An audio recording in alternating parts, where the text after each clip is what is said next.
So this is Toyin. I'm the founder of GICDealFinders.info, and this is the website that allows you to make money by looking or locating properties that are in your neighborhood, or you drive around, or maybe in foreclosure, abandoned, then you send it to us. We analyze the property, we find the owner in some cases, and then if we make a deal, or when we make a deal, you get paid up to $5,000. So I have one of our, yeah, that's okay. I have one of our members on the line, so you're gonna have to excuse the member. Her name is Nisir, and obviously Nisir has a little baby, which is fine with me because sometimes when I'm on these business trips, when I go to buy properties, I take my kids with me, period. And they have fun running around other people's property while I negotiate. So if you hear a little baby in the background, that's fine. So, and that's really where this opportunity is good for people that are at home and can't go get a job, or they cannot look for a job, or they're not in a position to actually do a 9 to 5 work. Okay, if you ask my daughter, when they asked my daughter in school, when she was like 7, what does your dad do? Well, I mean, to my surprise, which I didn't even know, she told them, well, my dad sits on his couch and watches CNN all day and talks on the phone. I mean, when my mom told me, I was like, what? No wonder your teachers have been looking at me funny. Because I show up in the school all day long. Anytime they have a function, I'm always there, and I stay over, whereas a lot of people can't do that because they have to go to work. So, so this opportunity is for everybody, whether you work or not. As a part-time job, if you learn the process, you could do it full-time. I've done it full-time for over 15 years. I mean, I could do anything I want, but I choose to do this. I've done a lot of other things in addition to this, because doing real estate, it's not really, it looks like a full-time job, but it's not, So while I'm doing real estate, I still get to travel all over the world to do other projects that I'm interested in. Anyway, having said that, I want you guys to listen to Nisir's question while I answer it, okay? All right, let's go. Okay, so one of my questions has to do with appraisals. When I look on Zillow, which is a website where you can find property appraisals or an estimate, sometimes it's way off because it goes by the entire neighborhood of houses around it. And they can be, they can vary up and down. So what my question is do we then go and check the property records and just go by that? Is that more accurate, the county records? Okay, so for the benefit of the members, I'm going to kind of repeat the question, make sure everyone understands it. Nisir's question is talking about appraisals. And so when she wants to get some kind of value, she looks on Zillow to see what the numbers say, okay, in order to get a gauge of the appraisal. Is that correct? Yes. Okay. Now, from a real estate investor, okay, the word investor I put in quotation. I'm a buyer. I'm a real estate buyer. I'm a real estate trader, right? Like the people that trade on the stock market. That's what we really do. We trade properties, right? So appraisal is an opinion of value. That's the definition of appraisal. In other words, what is your opinion of this property? Now, in attempt to give your opinion, you put a price on it. Okay, there are various. When I was in real estate school, they taught us about different kinds of appraisals. You have the opinion appraisal, cost appraisal. I forgot the other two. There's, about 3 or 4 different ways you could do appraisal. But the definition really is an opinion of value when it comes to houses. Okay. In other words, they compare one house to the other. They compare houses in the same realm. A 3-bedroom house, okay, in a neighborhood compared to another 3-bedroom house in the same neighborhood, okay. Property A, somebody paid $200,000 for it last month. Property B in the same neighborhood is 3 bedrooms, 2 bath, it's got a roof, but property B has some flaws, right? So how much will somebody pay for this property B given that somebody paid for $200,000 for property A 1 month ago or 6 months ago. They try to stay within 6 month range. Okay, so they will bring in a professional to come and give them an estimate of what somebody will pay for property B. Okay, and so he will give you the estimate that I looked at property A, right? Well, he didn't really go inside property A. He just drove by, and based on the numbers that he pulled up from the internet, from MLS, that property A sold for $200,000. Now, property B has some flaws. Here are the flaws. So for those flaws, for example, it needs a new roof. Okay, the plumbing is not working. The carpets need, it's been renting for about 5 years, so they need to change the carpet. Okay, even though it's a 3-bedroom, one of the bedrooms really doesn't have a closet, so it's a pretend bedroom, right? So the guy will give his opinion and subtract all those information. Okay, he will put a price on those information and say, based on this information, okay, I now conclude that this property B should not sell for $200,000. Okay, it should probably sell for $150 because I'm going to deduct for all those flaws. Okay, and so that's how appraisals really come in. That's what the bank relies on in order to make a loan. Okay, the reason they have to rely on it to make a loan is that what would be the likelihood in the future of somebody paying $150,000 for this property if we loan $150,000 on it? If the owner doesn't make payment, can we recover our money? That's it. That's really what it's all about. Okay, the ability to recover their money. So as investors or will-be investors, okay, I will not focus on appraisals as much. Okay, Zillow is an internet website that gives value based on numbers. Okay, they take massive amount of data, they analyze it, and then shoot out numbers. That's all they do. Okay, in order for you to be good at this thing, you have to be almost like a detective to some extent. Okay, and kind of move around and look at properties in your neighborhood. And that's why I try to tell my members to focus on their neighborhood. Okay, focus on your neighborhood. Okay, even though right now we buy properties all over the nation. My first 400 properties, the most I ever traveled was Los Angeles. I live in Riverside. I traveled to LA and bought a few properties there. Okay, when I bought the first property there, I didn't put conditions on it, but I realized that I had to drive 60 miles to go look at this property, check to see if the work is being done, right? Okay, and I was driving back and forth, and I was really discouraged. So I said, next time I buy a property in LA, there has to be conditions because it's too far for me to drive. So the condition I put on in Los Angeles properties was $1,000. I would drive to LA to buy a property for $1,000 a mile. So if the property is in LA and the owner calls me, I will assess the property, analyze the property, make sure when I'm all done, I get paid $60,000 by the owner to buy the property. Because it could take me a month or 2 or 3 months to finish buying the property, fixing it, and selling it. Within those months, I could travel back and forth to LA maybe 10 or 20 times. Okay? And so that's a lot of gas, a lot of time wasted, So I put $1,000 a mile.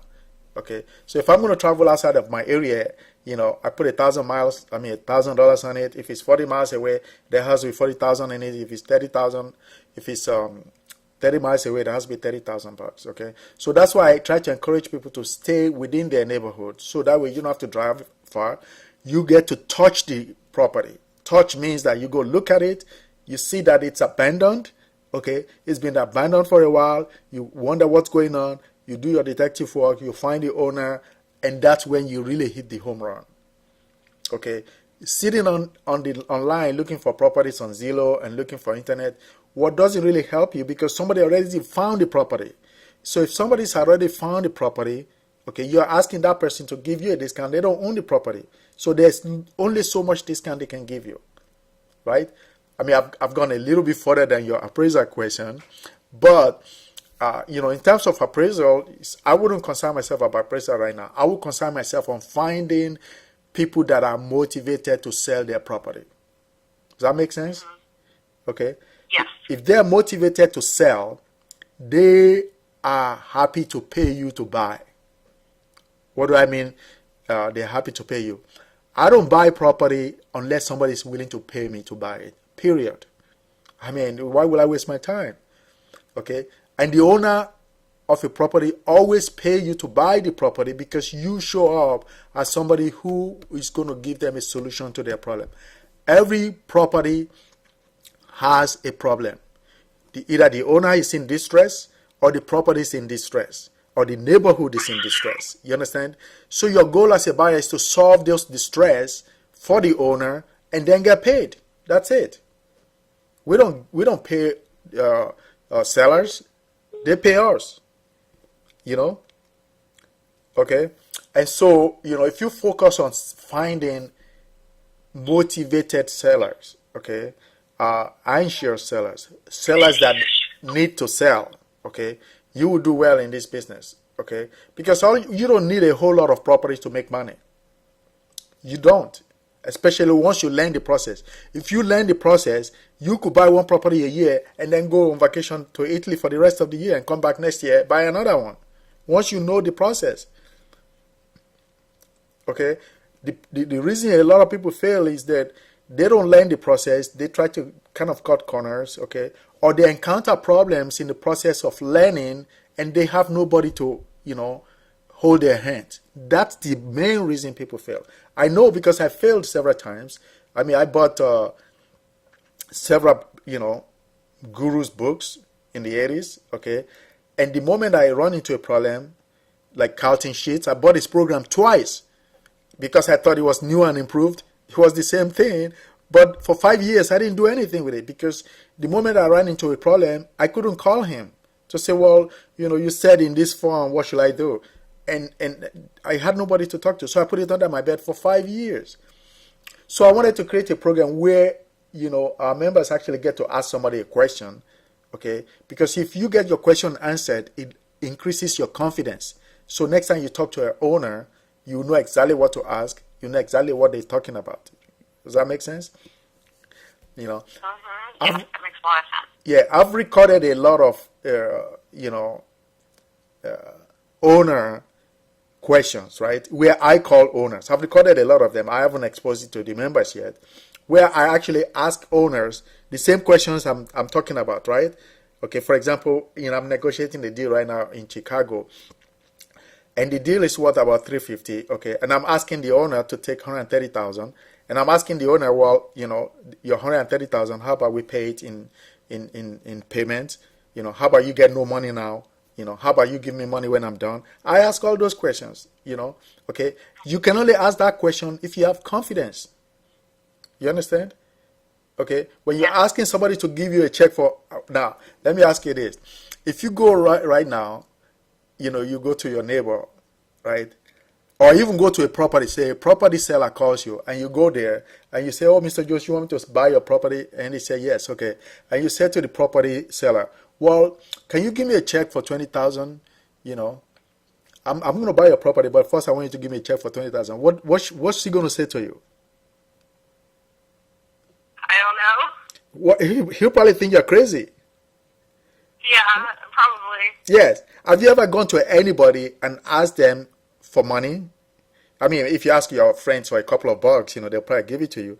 You go to anybody that and say, well, can you give me a check for 10 grand? How many people do you know who would do that for you? Nobody. Exactly. Every day, I ask people to give me a check for 50 grand and they gladly oblige. And they say, okay, no problem, Toyin. Okay. But you can only do that in the form of property. You understand? Okay? Because when somebody tells you that, their property, I ask them, Mr. Jones, thanks for calling me. Let me check your property out. By the way, how much do you want for this property? Oh, I want $150,000. Oh, okay. So how much do you think the property is worth? Oh, I think it's worth about 170 to 200. Now, 170 to 150, that's 20,000 difference, right? So they know their property is worth 170. They already agreed to sell. They haven't even agreed. They call me that they will sell it for 150. So they already built in 20,000 profit for me. You understand? Because they know how much the property is worth, right? They're calling you to buy it because they want to give you a discount. They want a quick sale. They don't want to list it. They don't want to deal with agents. They don't want to deal with other buyers. They want somebody that can come in, write a check, and move on. That's why you get discounts. Okay? So I now say to the owner, well, if you want to sell it for $150, well, who's going to fix the roof? Who's going to fix this carpet? Who's going to do this? Who's going to do that? I mean, I have to do work for this property, So if I do all this work, how much more are you going to pay me? And they will say, oh, okay, if you're going to do all that work, okay, I'll let you have it for $120. That's another $30,000 drop. You understand? You see how the dynamics work? You cannot do that unless you're talking to the owner face to face. Sometimes I do it on the phone. I get away with it because I have more confidence than new members, right? Okay, I get the discount on the phone before I go there, before I move further, right? Okay, but when you're talking to them face to face, you already build rapport. They look at you, they like you, you're having fun. They're offering you water, coffee, whatever in their house and donuts, right? And then they're paying you on top of that. Okay, so that's why you're going to be a lot more successful if you basically take the lessons one at a time. Focus on trying to find good deals. Okay, and once you know how to find good deals, the rest is easy. Okay, all right. So I'll let you ask another question before I go too far. What's your other question? My other question was, it had to do with the same information, just about the appraisals. Okay. So in your case, and the reason I want to say this is because we've spoken several times, okay? And I understand your position, and this program, I keep telling you, Nisia, is designed for people like you, okay? When my son was 2 years old, okay, I put him in the back seat and I drive all over Southern California looking for properties, okay? Sometimes we'll go on a Saturday, we leave home in the morning at 6 o'clock and come back 6 o'clock at night. So the excuse that, you have a little baby, and I know you have to pick up kids from school, okay? In between that time, okay, you could drive around and look for properties. You're looking for properties that need help. You're not looking for properties where somebody already helped them and then you are hoping that they will give you some of the money. No, they won't. Okay? You're focused on properties that need help. You're focused on owners that need help. So that's why when we call or people call us, the first question I ask them, why do you want to sell this property if it's so good? Why are you selling it? Mm-hmm. Then they'll tell you their problem.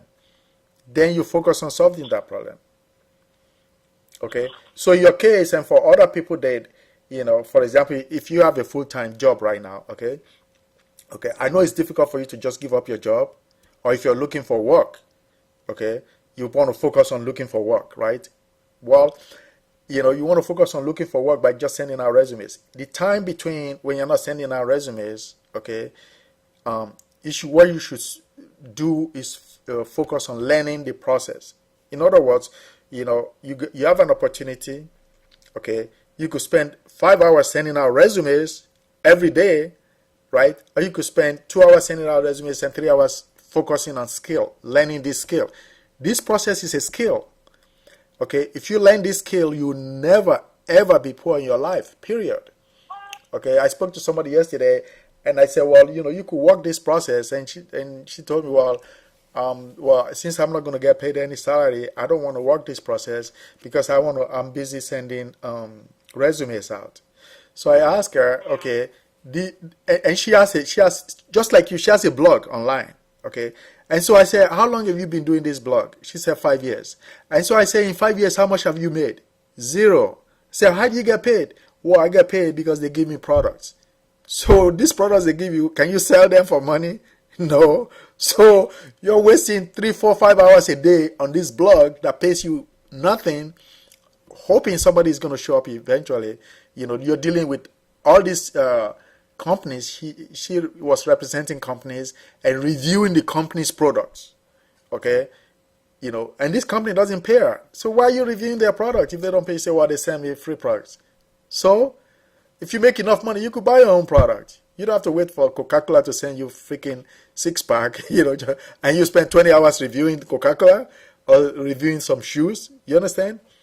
Okay? Every hour of the day that you're not sleeping, okay, should equate to something. Either value for your family, that you're spending time with your kids, your family, your husband, your wife, right? Okay? Or it should be time for yourself, okay? Or time to create income for yourself, right? And if you are not creating income for yourself, okay, you don't want to be wasting that time and creating income for other people, because sometimes we allow people to take our time. Okay, for example, if you make, give you a quick analysis. If you make $50,000 a year, right, and you work 8 hours a day, so that's about $1,000 a week, right? So you divide that into 40. So it's you make about $24 an hour. Now, somebody shows up, on a phone call to you, okay, and you spend half an hour talking to that person, right? They're not contributing value. So the person you just gave the person a check for $12, right? Now, if you spend 5 hours a day reviewing a company's product, you would hope that the company will pay you, right? That's about what? $120 a day you spend. So this lady spent 5 years with this program online, but she hasn't made money. But I gave her an opportunity where she can learn a skill. She wants to get paid salary. Why should I pay you when you can't even produce by yourself? You understand? Okay? And we're willing to pay you if you bring value. The only people that bring value are people that bring me a property where I know I can make money, and I can gladly pay you. Because if I can't make money, I'm not going to come out of pocket to pay you. It doesn't work that way. If I did that, I'll go broke. So this is a win-win situation where you do a little work, right? I do a little work. We all do some work. And then at the end, everybody goes to the bank laughing. Okay, that's the opportunity that we kind of want to provide, and then train you eventually to where you don't even need us. My goal is that most of our members will not need me in 6 months. Okay, once we get the training going, I'm just too busy, looking for properties, myself, because I enjoy looking for properties. It's like, to me, it's like going to Disneyland. You know how people go to Disneyland and they say it's the happiest place on earth? Guess what? To me, it's the painful place on earth. Why would I go stay in the sun, lining up to go watch some guy, make fun of themselves, or when I could be driving around my neighborhood, pocketing $50,000 each? Which one is better? I'm happy looking at properties than going to Disneyland. That's the way I look at life. Okay, not that Disneyland, there's something wrong with it. If you have a little kid that wants to have fun, yeah, take them to Disneyland.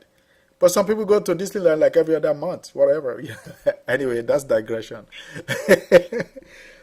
Okay, go ahead. You have any other question? No, that's all I can think of right now. Okay, so is this short session being valuable to you? Yes. Okay, so are you going to do some things different from this conversation? I am. Okay. I'm glad, it's of value. And I do want you to do, things different. I want you to be successful.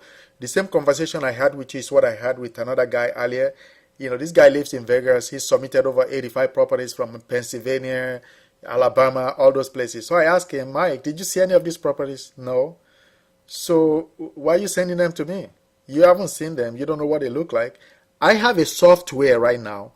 Okay. I turn it on. It will give me 300-400 leads a day of people that want to sell properties. Okay, I just click a button, so I don't need the members. But those are not the kind of properties I'm looking for. Number one, I'm looking for properties where I can make money, my member can make money, right? So if my member is now going online and just getting properties from other people, we're not going to make any money. Okay, and that's where the training is so crucial. We're going to get to it, and then we're going to be going over several different ways of looking for properties, several different ways of analyzing properties, and several different ways of detecting whether there's a deal there or no deal there. And you know immediately you see a property, or from talking to a seller, within 2 minutes you know if you have a deal. 2 minutes. I mean, when I talk to a seller, I know within 2-3 minutes if this is a conversation worth taking further than 3 minutes. You understand? You know, because when you ask a seller a question, if they don't answer your question, then you know there's no deal. I mean, you could spend the next 5 hours talking to them. Okay? If I said to a seller, you know, how much you want for your property? And they say, well, I'm not sure, you give me a price. So, if I give you a price, Mr. Seller, you won't like me because I want to buy your property for $1. How is that? And then they laugh. No, I'm not going to sell it for $1. Okay, it's your property. You tell me how much you want. I mean, imagine if you go to Kmart and the Kmart doesn't have price tags, right? And you go to the manager and say, how much is this trinket? And they say, well, you just tell us what you want to pay for it, right? If the trinket is worth $100, will you pay $100 for it? No, you're always going to want a discount. But if the seller is not answering your question as to how much they want for their property, the chances are there's no deal there. The chances are they're never going to give you a discount. And the chances are they're not motivated. Or they don't own the property. Okay? So it's, you know, this conversation is almost half an hour, which is just about enough for anybody that wants to watch a video or something, right? Before they get tired. So I hope you had fun, and you know, so you know, go out and get some deals, and let's make some money. How's that? All right. Okay. Thanks, Nisir. Thank you. All right, bye.